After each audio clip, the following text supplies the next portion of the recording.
Well, I am so grateful today to introduce to you Dr. Peter Neumann. He's a friend of mine, and he's also the academic dean at Master's College and Seminary. And he is a gifted thinker, and I have an abundance of people in my life, and Peter is on the short list of people that I seek out when it comes to theological clarity and biblical insight. And so we're just going to have a brief conversation here about some things that are relevant to our lives as we move through this COVID season together as a Jesus following community. So Peter has graciously agreed to join me in this conversation. So Peter, welcome again to this format, and thanks for taking some time for us. No, thanks, Dave, for having me. Yeah, the Bible clearly speaks about Jesus' return and how he has not abandoned the world and that he's coming back for us. That's a really important biblical idea for Christians. Can you just take a moment and just sort of give us some clarity around why that's so important? Yeah, good question. So the New Testament speaks quite a bit about the return of Jesus. The early Christians were looking for the time when Jesus would return and wrap things up, make all things right. And so it's a really crucial New Testament teaching. It's part of the Christian creeds through the centuries that one day God's going to make everything right. Jesus is going to return. He's the true king, the good king who's going to bring justice and grace and peace and those types of things. So the idea then is that this present age we're living in, that there's a lot not right in it. And we don't need the Bible even to tell us that. We look around us and there's a lot of brokenness. There's evil things that are done. There's sickness. There's dissensions and wars and all that type of thing. And so as much as people are trying to make that better at times and other times trying to make things worse, we know that there's things not right. And God's plan is not to just let creation die or let humanity go off and say, well, okay, enough of you, but rather God wants to save humanity, save creation. And so he wants to redeem this creation, redeem human beings. So his plan is to do that. It's in and through Jesus. And one day he's actually going to bring that to fulfillment. And the New Testament will talk about that as the new creation that's coming, the new heaven and earth in the book of Revelation, that type of idea. And what it tells us is that God is like we're not satisfied or shouldn't be satisfied with the way things are. God is really not satisfied with the way things are. Now, there's a lot of things he likes about what's going on in the church and in our lives at times. And there's a lot that he's really not satisfied with. And actually, this is something that brings a lot of hope because it means that God's going to actually make things right. And so that's the hope of Christians. And one day Jesus is going to come and fix all of those things. So it's not something that humans can sort of muster up and fix ourselves.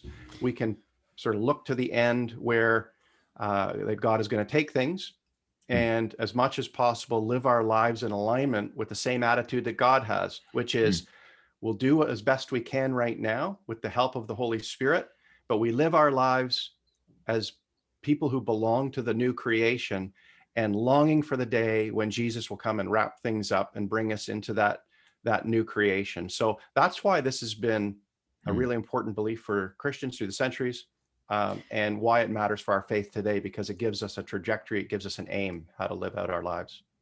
And the Apostle Peter in the first century, he wrote to early Christians and said, the end of all things is near. Right. And so if it was near then, it's nearer now. Yes. And so we're taught, and even Jesus taught us, to keep watch for the signs of the times, so to speak, for Jesus' second return. What's the difference, Peter, between keeping watch and speculating about when that's going to happen? Well, I think keeping watch is this idea of being ready in our lives by keeping in alignment with remembering always where we're headed, right? So this idea that the new creation is coming, we are citizens of heaven for that, or so to speak, we are citizens of the new creation, therefore live that way. And I think that's, for me, what I take away when Jesus talks about being ready. Peter says, keep watch, whatever, all those types of things that are themes we see over and over in the New Testament. It means remember, this is the big picture. remember what our goal is, remember what we're called to, remember who holds our allegiance. Our allegiance, our loyalty is to Jesus. And so we live for him in that way. So remembering that he's going to come and make things right. We don't know the time. He holds those things in his hands. And so when we look around us, we can see things that remind us things aren't right. You know, there's a war over there. Things aren't right. Things that maybe I've done, I've displeased the Lord today. Things aren't right. We're not there yet, but I keep watch by living my life in a trajectory with the citizenship of who I am. So that's keeping watch for me. Speculating about signs of the times, Jesus does tell us to watch for the signs, but I see it in that broader sense of not looking for who's the leader of this nation at this time and all that. I mean, that doesn't ever give me enough certainty. And furthermore, it's irrelevant to the way that I live my life, because I always live my life as a citizen of the new creation, always knowing that that's where we're headed. Jesus is going to return. So I'm always keeping watch by living my lifestyle in that way as best that I can. In fact, speculating about, minor signs of who's the leader here, is this nation doing that, and wars. And Jesus just said, look, there's going to be wars and rumors of wars. That in general is a reminder that things aren't right yet. Yeah. And that's to be the sign. So I maybe I'm a little bit naive in that way. I don't tend to grasp on, maybe more when I was younger, but I don't really care about looking at that stuff, these particular signs, because or so-called signs, because I don't really know that's what Jesus was getting at. And the speculation doesn't actually help me live any better for Jesus than not. I already know things aren't right. And I know where my citizenship is. So that's what I take the watching to be.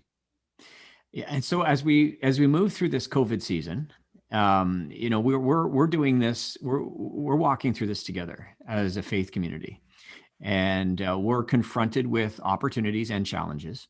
And so, two areas that I think are really helpful for Christians to consider is from a biblical point of view, and just from thinking, healthy thoughts theologically.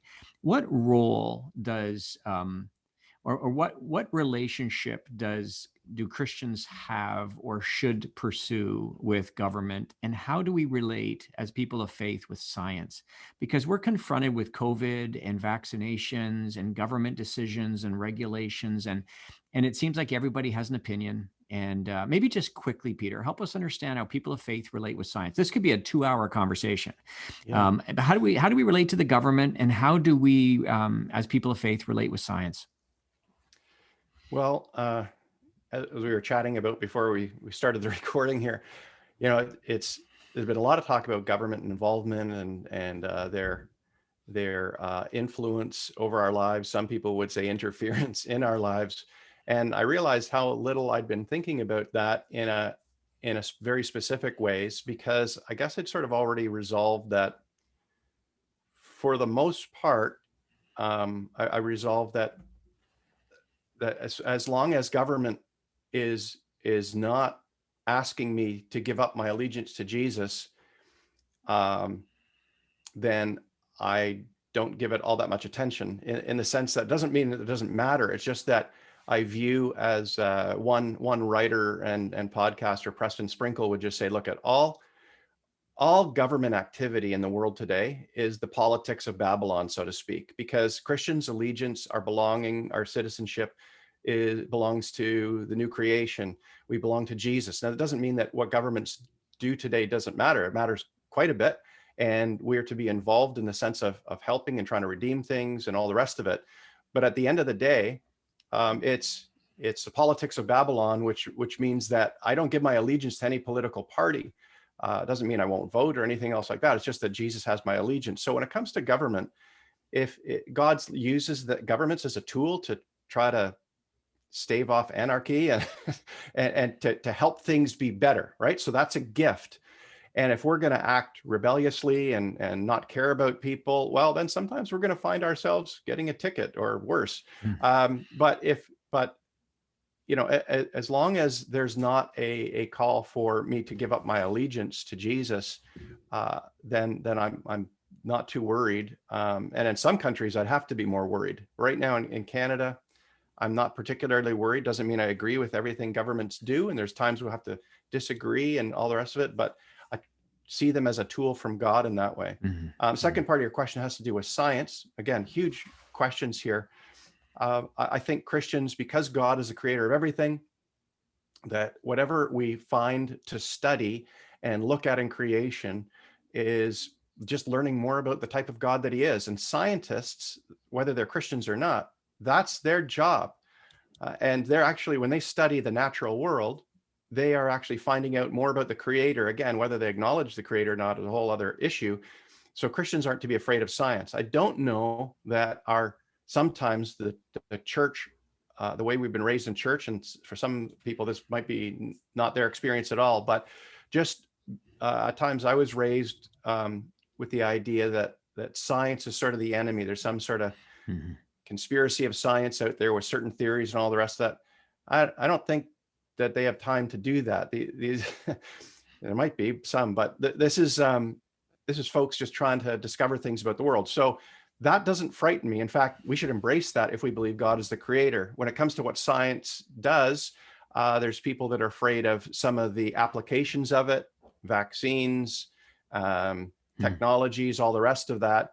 And in fact, we see some people talking about that, ironically enough, using social media and current technologies that are available because of science to speak against science. So that I just think a mature way to think about this is to realize, look at what scientists bring, whether it's strictly scientists who are doing research or the applied scientists, which is everything from doctors and medicine and technologies that we have.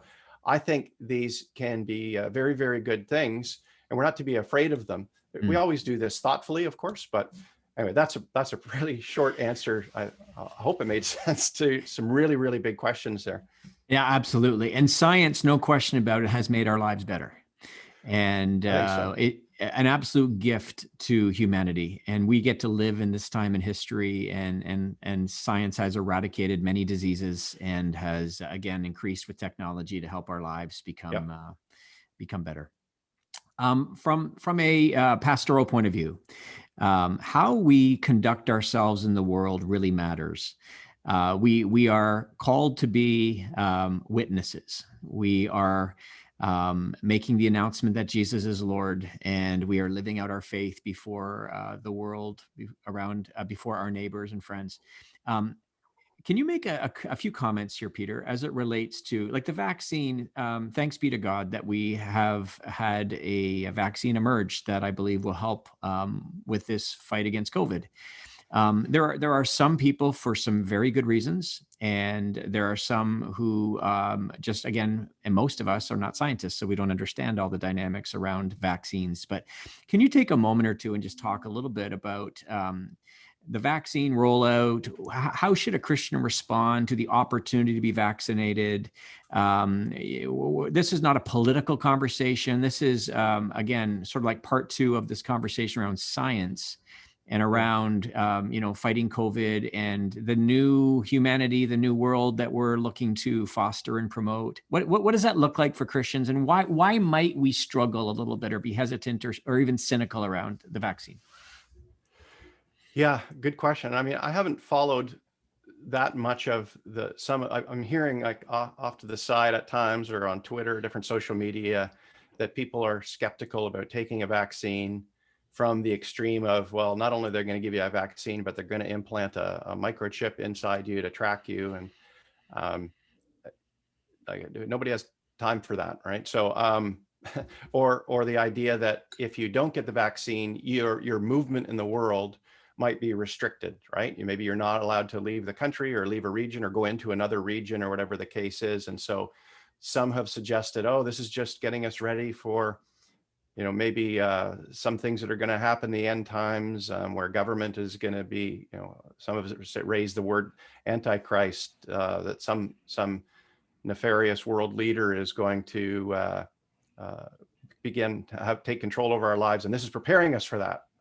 And my response to that is, well, I don't think so. And maybe I'm just totally deceived here, but I don't think so, because this idea of a vaccine and trying to help people Is it perfect? Is the vaccine perfect?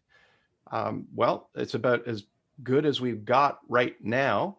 And that's just the way science works. But the attitude of the church to Mm. vaccines, which has been fairly recent, last couple hundred years, um, or to helping people with medicine, has always been fairly positive. Like, there's always, I guess, been some skepticism about it, but the values of Jesus has taught Christians and even in the Jewish, the Jewish faith as well, that human beings are valuable. We're made in the image of God, and therefore people who aren't even part of our family, our tribe, so to speak, our nation, those people are valuable too. They matter to God. And so when they are in trouble, when they are sick, we are to try to help them. And that is why Christians through the centuries have developed hospitals. They haven't always been very good in the practices. Some of the practices maybe did more harm than good. But the point was that over time, we got better and better at this, and people are really being helped. And vaccines actually help. We've learned something about creation, the way God made things, made our blood cells, that by getting a vaccine, it's going to help our body fight these things. So why wouldn't we want to do this? And so if we choose not to, what it does is it then potentially places others at risk. And I think what governments and scientists are trying to do is mitigate risk, trying to actually, help people not get sick. And so if we choose to not go along with that, then we are potentially putting others at risk. And that might, and then we say, well, our freedoms are going to be taken away. Well, the Bible itself calls us to restrict our freedoms for the sake of loving others without the government having to tell us to do that.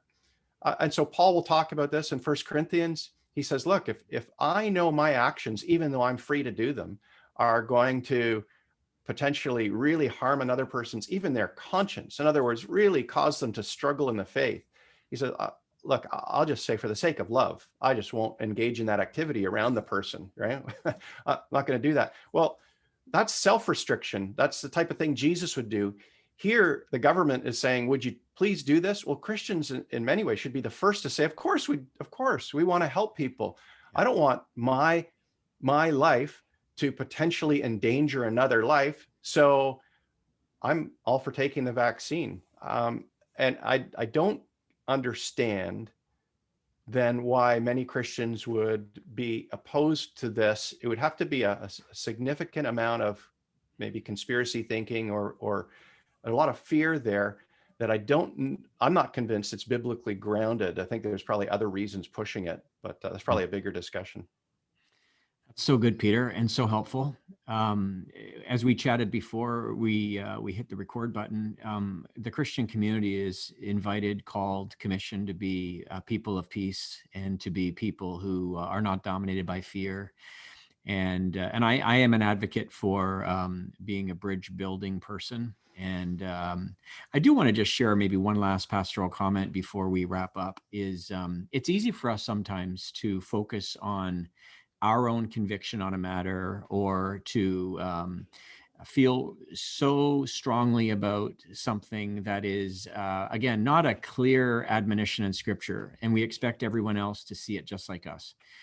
And so I really do want to encourage the church to, there may be some people who see things a little differently than we do. I think we should be quick to, work for the unity of the Spirit and the unity of the church and for the welfare of the common good. And so there will be some people who see things differently from time to time. And our primary task and calling is to love the people in front of us. And I think the church is a clearer witness to Jesus when we are people of peace, when we set aside fear. And to be afraid is to be human, but we don't allow that to be the dominating, driving force in our lives. And so, Peter, thanks for taking some time for us. Any closing remarks?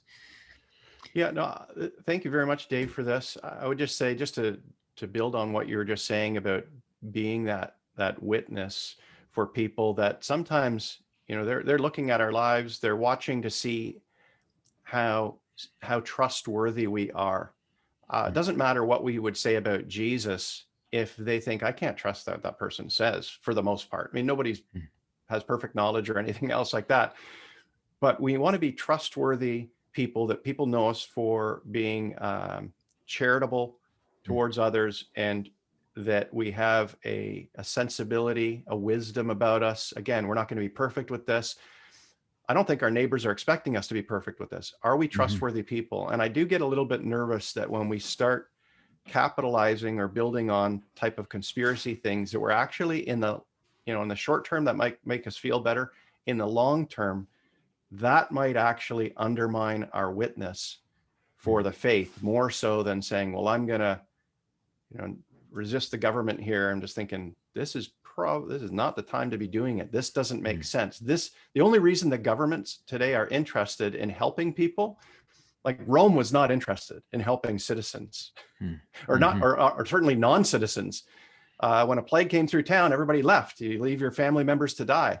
The only reason we're sitting here in the middle of an environment in which the government is actually operating with a high level, whether they know it or not, of value of human beings to try to help people. That's a Christian value. That's a Jesus value.